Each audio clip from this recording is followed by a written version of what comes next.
Hello and welcome to Dave Makes Stuff.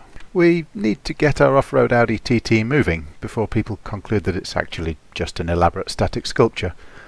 That's not going to happen without a working engine, and the engine isn't going to work for very long without a radiator. And we've long since chopped off the bits that hold the radiator, so time to weld up a new front structure. Okay, let's back up a bit. The factory radiator fasteners aren't going to work, but there were these bosses that supported the air conditioning radiator, and we don't have AC anymore. So let's helicoil these for strength, and then we can use them as radiator mounts instead. The soft plastic's pretty easy to tap, but I've sped this up because I still went slowly. Tapping isn't one of those things you want to hurry, because getting it wrong is hassle. Actually fitting the helicoil was quite straightforward though. Next I needed something to bolt the radiator to. Cutting a chunk of galv steel beam was going alright until boom, as the 9-inch slitting disc caught and then snapped. This is not the sort of moment I want to experience too often, but we're big boys and girls, so get the other grinder and keep going. And then switch back to the big one again to slit this beam longitudinally so that it becomes 2 freestanding radiator supports. By the power of YouTube I shall magic some holes into it and then bolt the supports to the radiator. And we're back where the video started. Alright, time to make some actual progress. The bumper's going on so I know the frame won't foul on it, and then I've pointed the camera in the wrong direction so we can all imagine that I'm welding somewhere in the bottom right hand corner. If you could imagine that the welds are indescribably beautiful, I'd be grateful. I'm trying to do the same. Now the bumper can come off so I can weld it in just as beautifully a little bit further, and then, noting that this isn't actually supposed to be a fail video, we're going to remove the soon-to-be front frame and take the radiator out of it. So I stand half a chance of being able to weld it together without melting the plastic and aluminium radiator in the process. But don't look so surprised now, you'll hurt my feelings. I've got the welder on full blast here, and I even remembered to grind off the zinc before I did it. You're still looking surprised. Right, next up, this frame needs a top piece, which means I'm going to pretend that my thumb is playing chicken with the angle grinder. This is a bad idea. You're not looking remotely surprised. After a bit more trimming you didn't need to see, it looks like this. Obviously it hasn't suddenly become a good idea to weld near the radiator, so I'm just going to tack it in place and then whip it off the car to weld it up properly.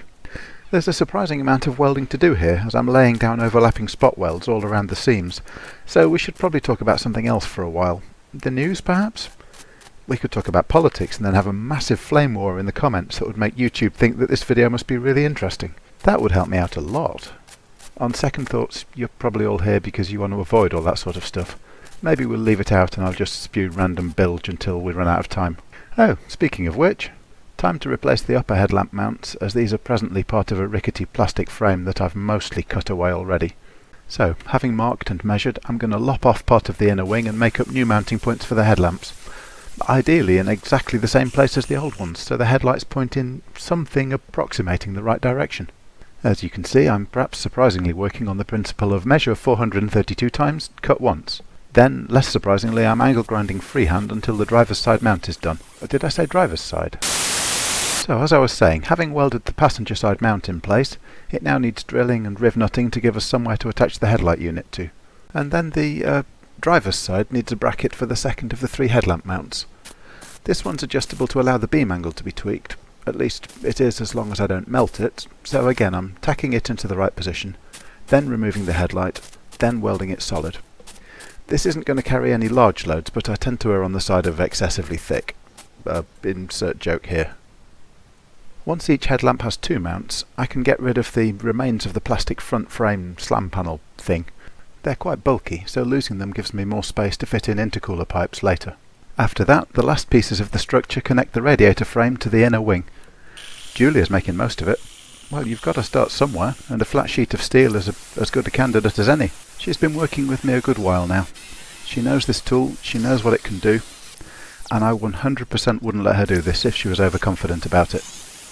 Because let's be honest, an angle grinder is not a safe tool if not used sensibly. And sensibly and safely in this case includes having the guard on the grinder, wearing gloves, safety specs, ear defenders, and being briefed on exactly how to hold the grinder and how to avoid it kicking back on you and jumping around. So we did all that. Having cut and shaped the finished piece, I was drilling it and I think there was an earthquake. And then the sky went dark, but we resolutely carried on working. To tie the inner wings to the front frame we're using riv nuts, as ever. I did manage to remember not to weld it because I do want to be able to take the front frame off. Using M6 riv nuts, they're not the biggest, but bolts are surprisingly strong, and by the time we've taken a hit big enough to shear two of them, more important things will already have bent. Realistically, you don't need to see the second one go in. I didn't want to leave you thinking I was just winging it now. Next, I'm welding up the other end, even though daylight hasn't returned. We were all getting a bit worried by this point, but the show must go on. I've got lots of random chunks of steel sheet under there just to stop the spatter from, well, spattering headlights and things. And the end result looked like this. Definitely bonded, definitely a bit of spatter to get rid of. So that's the front structure finished and the radiator mounted. But because the radiator is now higher than it was previously, we've got to move some of the plumbing around. And the easiest compromise after tweaking all of the various elbow bends was to go for a straight pipe from the radiator inlet to the rest of the system. This unfortunately steals some space that the battery was sitting in, but well, that's probably not terribly important. I had a 32mm bend, which is long enough, so that got rough cut and then trimmed to size. I'll come back with the hose clips later. For now, it's just a matter of getting the routing right. The smaller pipe you can see in the middle of the shot sends coolant to an auxiliary electric pump that keeps the turbo cool, and this pipe is a bit on the long side in this new arrangement and also has a bend that we don't need, so that's getting lopped off next. I'm obviously well prepared and keep my tools to hand. Oh, he's back. I think this particular type of hose clip was designed to double up as a kid's flying toy. I prefer Jubilee clips, they're less energetic. Now, having done some plumbing, I'm unaccountably going back to finish mounting the headlamps. This entails quite a lot of opening and shutting the bonnet and going until the alignment looked right, and then eventually getting busy with the drill. If anyone's been to a gender reveal party recently, you'll have a good handle on quite how suspenseful the headlamp alignment check is going to be when it happens. I mean, it's going to be fine, right? Anyway, here it is, looking the same as last week. But wait, there's more. In a shock move, let's see if something actually works. Yes, we're going to try to run it. You probably can't believe your eyes, and as that's my wife's best Pyrex jug, she probably can't believe hers either. This is not a risk-free sport. But here we go. It's got some oil. I've turned the engine over a couple of times to check everything's free, and we have life. Hear the beautiful smooth note of a tractor, I think, and the quiet refinement of having left the exhaust off completely. But it starts and more or less runs, for now. It's got no cooling system at all at the moment though, so I'm not going to run it for long, and clearly it doesn't idle right yet, so more to do, but it runs. And that's enough to keep me happy this week.